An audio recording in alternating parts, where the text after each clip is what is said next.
ሰላም ጤና ይስጥልን ውድ የአርቲኤም ኢትዮ ቤተሰቦቻችን ሰዓታችንን ጠብቀን ዕለታዊ መረጃዎችን ልናደርሳችሁ መጥተናል። ለቻናላችን አዲስ ከሆኑ ሰብስክራይብ በማድረግ ቤተሰብ ይሁኑን። ቀጥታ ወደ መረጃዎቹ እናመራለን።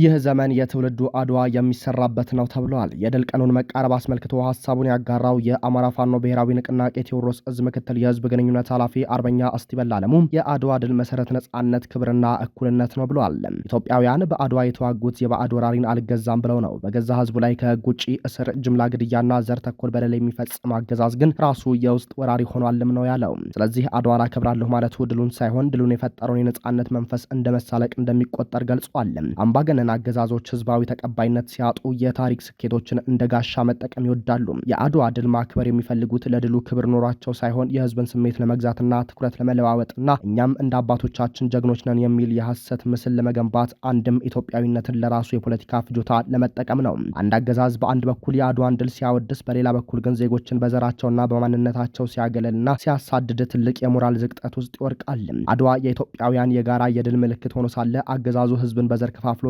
ቁስል አድዋን አከብራለሁ ማለቱም በቁስል ላይ ጨው የመነስነስ ያህል ነው ብሏል። እውነተኛ የአድዋ በዓል አከባበር የሚገለጸው በታላቅ ሰልፍ ወይም በወታደራዊ ትርኢት ሳይሆን ድሉ የተገኘለትን የሰው ልጅ ነጻነት በተግባር በማረጋገጥ ነው። አድዋ የሚከበረው ፍትህ ሲነግስ፣ ከህግ ውጪ እስር ሲቆም፣ የንጹሃን ግድያ ሲቆምና ዜጎች በገዛ ሀገራቸው ባዕድ ሳይሆኑ በእኩልነት ሲኖሩ ነው። አንድ አገዛዝ በገዛ ህዝቡ ላይ ግፍ እየፈጸመ አድዋን ሲያከብር በዓሉ ለትርኢት እንጂ ለትርጉም አይፈልገውም። ይህ ድርጊት በታሪክም ሆነ በህዝብ ፊት የታሪክ ስላቅ ተብሎ ይመዘገባል። አረመኔው የብልጽግና አገዛዝ እያደረገ ያለው ይህን የታሪክ ስላቅ ነው። ነገር ግን የአድዋ መንፈስ ዛሬም የሚጠይቀው ከባዕድ ቀንበር ብቻ ሳይሆን ከውስጥም ጭቆና ነጻ መውጣት ነው። የእኛ አድዋ ይህን የጭቆናና ዘር አጥፊ ስርዓት በማስወገድም ነጻነት፣ ፍትህና እኩልነት የሰፈነባት ሀገር ኢትዮጵያ ለልጆቻችን ማስረከብ ነው። ለእኛ አድዋ እንዘጋጅ ብሏል አርበኛው። ፋሽስቱ አገዛዝ ብልጽግና በደቡብ ወሎ ዞን በተንታ አጅባርና ማሻ የህዝብ ሀብት የሆነን መሬት እየዘረፈ ለታጠቁ ኃይሎች እያደለ ወደ ጦርነት እየማገደ ይገኛል። የፋሽስቱ ብልጽግና አገዛዝ የመሬት ወረራና ዘረፋ ጋር ተያይዞም የሚኒሊክ እዝን መመሪያ ተላልፋቸው ከአገዛዙ ካድሬዎችና ታጣቂዎችም መሬት የምትገዙ የአካባቢው ማህበረሰብ ከድርጊታችሁ እንድትቆጠቡ እናሳስባለን ተብሏል። ፋሽስቱ አገዛዝ ብልጽግና የትጥቅ ትግሉን መቋቋም እንደማይችል ሲያረጋግጥ ለሚሊሻ መሬት እሰጣለሁ የተሰጣቸውን መሬት ለማህበረሰቡ እንዲሸጡ በማድረግ ፋኖ ከማህበረሰቡ ጋር ግጭት እንዲፈጥር የማድረግ ሴራ እየሰራ መሆኑንና ወጣቱም በዚህ ተማሎ እንዲገባ በማድረግ እርስ በርስ ግጭትም ለማፋፋም እየሰራ እንደሆነ ደርሰንበታል ብለዋል። ስለሆነም የአማራ ህዝብ ንብረት ጦር መሳሪያ እየሸመተና ጦር እያዘመተ የአማራን ህዝብ ላይ ዘር ማጥፋት እየፈጸመ ያለው የፋሽስቱ አገዛዝ ብልጽግና የዘረፈውን መሬት የምትገዙ ባለሀብቶችና መሀል ላይ ሆናችሁ ሁኔታዎችን የምታመቻቹ ህገወጥ ደላሎች ከአገዛዙ ካድሬዎች ለይተን አናያቸውምና ከድርጊታቸው እንድትቆጠቡ እያሳሰብን ይህንን መመሪያችንን ተላልፎ የተገኘ አካል ላይ ግን የማያዳግም እርምጃ እንደምንወስድ እናሳስባለን ብለዋል። በአማራ ፋኖ ብሔራዊ ንቅናቄ ደቡብ አማራ ቀጠና አሳምነው እዝ ከሰም ሁለተኛ ኮር የኃይለ ማርያም ማሞ ክፍለ ጦር ሰላም ነው ሻለቃ ቃኞች በፊቼ ከተማ ጠላት ካምፕ ውስጥ ሰርገው በመግባት ታሪካዊ ድል ተቀዳጁ። በኦሮሚያ ክልል ኤሌልት ወረዳ ፊቼ ከተማ ውስጥ በጠላት ካምፕ ላይ የክፍለ ጦሩ ቃኞች በጠላት ቀጠና ውስጥ ሰርገው በመግባት የብልጽግና ስርዓት አስፈጻሚዎች የአብይ አህመድና የሽመልስ አብዲሳ የከተማ ጠባቂ ሚሊሻዎች ወይም ተጠባባቂ ኃይል ብሎ የሚጠሯቸውን ማህበረሰቡን ለዓመታት ሰላም ሲያውኩ የቆዩ ኃይሎችን በደፈጣ በመያዝና በመማረክ ድል መመዝገቡ ተገልጿል። የኃይለ ማርያም ማሞ ክፍለ ጦር ቃኞች በኦሮሚያ ቀጠና የሚሆን በሌሎች የደፈጣ ውጊያዎች ሰርገው በመግባት የአማራን ህዝብ ደህንነት ለመቃወስ የሚያንቀሳቀሱት ኃይሎች ላይ በተደጋጋሚ አስገራሚ ጀብድ ሲፈጽም የቆየ መሆኑ የሚታወቅ ሀቅ ነው። የተካሄደው ልዩ ኦፕሬሽን የአማራን ነጻነት ተጋድሎ ወደ ላቀ ደረጃ የሚያመጣና የጠላትን የመጨረሻ ውድቀት የሚያሳይ ስልት ሲሆን ፋኖን በ4 ቀን አጠፋለሁ ብሎ በአማራ ግዛት የገባው የአገዛዙ መከላከያ ሰራዊትና የሽመልስ አብዲሳ ሚሊሻ ኃይልን ጨምሮ የፋኖ ኃይሎች በገባበት ገብተው ድባቅ እየመቱት ይገኛሉ። የከፍተኛ ጥንቃቄ የተሞላበት የሰርጎ መግባት ዘመቻ በአብይ አህመድ ኃይሎች ላይ ከፍተኛ የሞራል ስብራት የፈጠረ ሲሆን ክፍለ ጦሩ በየትኛውም የግዳጅ ቀጠና ዝግጁ የሆነ ሲሆን በኦሮሚያ ቀጠና የሚሆን በደፈጣ የጠላትን እንቅስቃሴ አስቀድሞ በመገንዘብና አቅጣጫውን በመቀየር ከፍተኛ ጀብድ እየፈጸመ እንደሆነ ታውቋል። ብልጽግና በንጹሃን ላይ የሚፈጽመው ውድመትና ጥፋት እንደቀጠለ ነው። በአማራ ክልል እየተካሄደ ባለው የህልውና ትግልም ውስጥ የብልጽግና ስርዓት የደረሰበትን የሞራልና የስትራቴጂያዊ ሽንፈት ለመሸፈን የንጹሃን ንብረት ማውደም እንደ ዋነኛ መሳሪያ ተያይዞታል። ሰሞኑን በጎንጂ ቆለላ ወረዳ የሂናጅ ቀበሌ የህዝብ ሰላምና ደህንነት ኃላፊ የሆኑት አቶ ተስፋውን ጋሻው ላይ የደረሰው ግፍ የዚህ ማሳያ ነው። የብልጽግና አውዳሚ ቡድን ዘር ቆጥሮ የአቶ ተስፋውን የመኖሪያ ቤት ከነሙሉ ቁሳቁሱ በእሳት አጋይቶታል።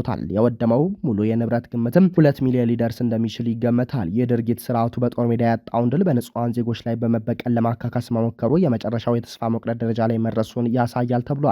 ከዚህ ቀደም የዚሁ ግለሰብ 10 ጃጓር ጭነት በርበሬ በአካባቢ ሚሊሻዎች ተዘርፎ መወሰዱ የሚታወስ ሲሆን አሁን የተፈጸመው ቃጠሎ ደግሞ ቡድኑ ከዘራፊነት ወደ አውዳሚነት መሸጋገሩን ያረጋግጣል።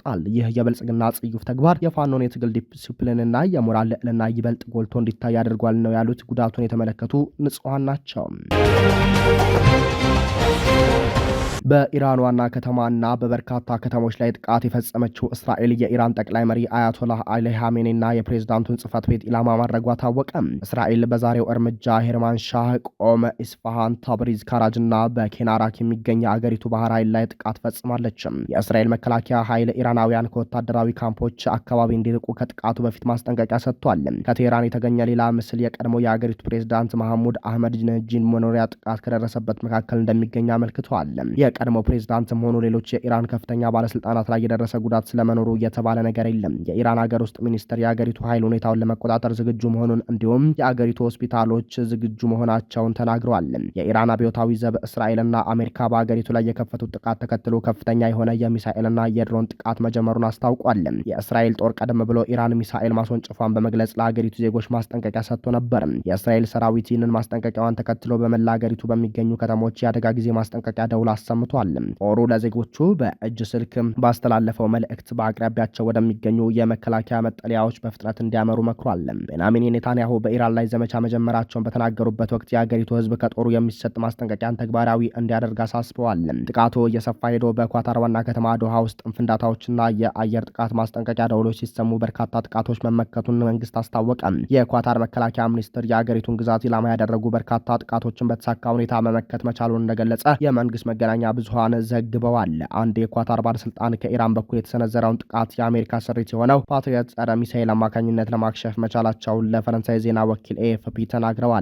ኳታር በፋርስ ባህረ ሰላጤ ሀገራት ውስጥ አሜሪካ ካሏት ወታደራዊ ሰፈሮች መካከል ትልቁ የሆነው አልኡደይድ የአየር ኃይል ሰፈር ይገኝባታል። በባህሬን ዋና ከተማ ማናማም ፍንዳታ ተሰምቷል። የባህሬን ሀገር ውስጥ ጉዳይ ሚኒስትር በኤክስ ገጹ ላይ ማስጠንቀቂያ ሰጥቷል። ባስተላለፉት ማስጠንቀቂያ ተከትሎ የአደጋ ጊዜ ደውሎች ተሰምተዋል። ሚኒስትሩ ዜጎች እንዲረጋጉና በአቅራቢያቸው ወደሚገኝ የደህንነት መጠለያ እንዲገቡ አሳስቧል። የባህሬን መገናኛ ብዙሃን የአገሪቱ ብሔራዊ ኮሚኒኬሽን ማዕከል ጠቅሰው የአሜሪካ ባህር ኃይል ለሚሳኤል ጥቃት ኢላማ መሆኑን ዘግበዋል። አክለውም በሂደት ተጨማሪ ዝርዝር መረጃ ይሰጣል በማለት ጥቃቱ ከማን እንደሚፈጸም ሳይጠቅስ አልፎታል። ህዝቡ ከሚመለከታቸው አካላት የሚሰጥ ማስጠንቀቂያዎች እንዲከታተል እንዲሁም ከይፋዊ መረጃ ምንጮች የሚገኝ መረጃን ብቻ እንዲጠቀም አሳስቧል። ባህሬን የአሜሪካ ባህር ኃይል 5ኛው መርከበኛ ምድብ ዋና መቀመጫ ነች። በጉዳዩ ላይ ከአሜሪካ ጦር እስካሁን ድረስ የተሰጠ መግለጫ የለም። የጦርነቱን መፋፋም ተከትሎ በኳታር የሚገኘው የኢትዮጵያ ኤምባሲና መቀመጫውን በባህሬን ዋና ከተማ ማናማ ያደረገው ቆንስላ በየሀገራቱ ለሚገኙ ኢትዮጵያውያን የደህንነት ማስጠንቀቂያ ሰጥቷል። የኢትዮጵያ አየር መንገድ በበኩል በመካከለኛው ምስራቅ ባለው የጸጥታ ሁኔታ ምክንያት የተወሰኑ በረራዎችን እንደሰረዘ ይፋ አድርጓል።